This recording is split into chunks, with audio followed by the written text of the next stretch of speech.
Ce musée est un musée virtuel. Il existe, mais il est en ligne. Il est en ligne et donc il sera accessible au plus grand nombre. Qu'est-ce qu'on y montrera?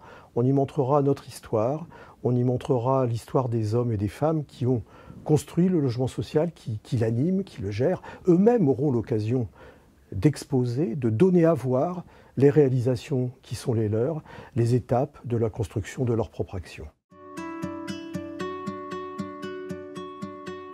Parce que nous nous sommes dit que la question du logement social, c'était un moyen d'entrer dans l'histoire de France.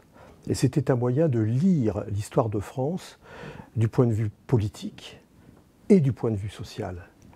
On verra que le logement social est toujours un secteur d'innovation technique, mais également d'innovation sociale, de combat, de lutte pour le progrès, pour les droits des locataires par exemple, contre les propriétaires, c'est une histoire longue, mais également de progrès dans le champ de la santé, dans le champ de la sécurité et dans le champ de la construction des droits sociaux. On y trouve des images, bien entendu. C'est un musée par l'image. Image sous forme de photos, image sous forme de cartes postales anciennes, de cartes postales modernes, image sous forme de partitions, partitions et audition de partitions quelquefois, image sous forme de film, bien entendu. C'est le musée de l'image du logement social parce que l'image, elle parle. Elle parle beaucoup plus que la simple réalité, le simple mot. Quand je vous dis un mot comme taudis, vous l'entendez. Quand je vous montre le taudis, c'est totalement différent. Pareil pour une cité HLM, pareil pour un architecte, pareil pour des habitants dans une cité, bien entendu. L'image montre, l'image séduit, l'image touche. Musée, ça ne veut pas dire nécessairement rébarbatif. On y trouvera des choses amusantes, des choses distrayantes, des anecdotes, mais aussi de la caricature, du dessin, et même des poèmes. Donc le musée est une chose vivante et qui va passionner ceux qui s'intéressent à l'histoire du logement social.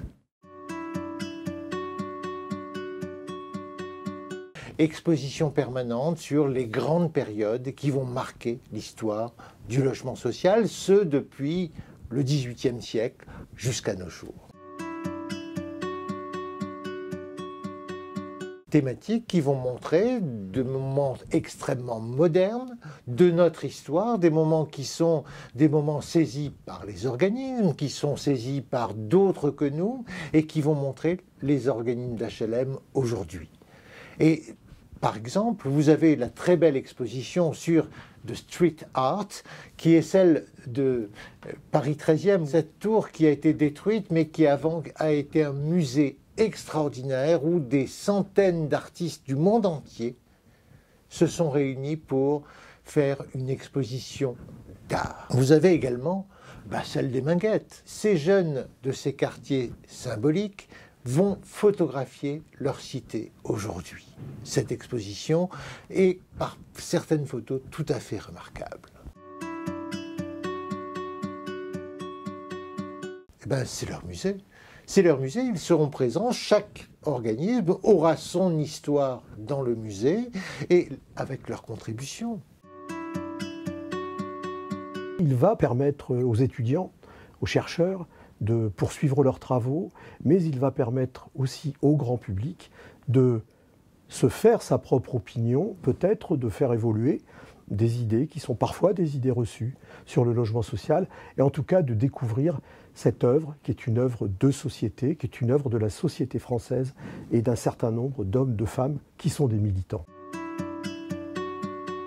Ce musée, naturellement, n'est pas figé. Notre espoir, notre souhait, et nous espérons que nous allons pouvoir compter sur vous, c'est que chacun se sente qu'il est acteur de la contribution qu'il peut y apporter pour que le musée s'enrichisse. Tout un ensemble de contributions qui vont illustrer et donner à voir ce que nous sommes, ce qu'est notre mouvement et ce qu'est cette œuvre collective.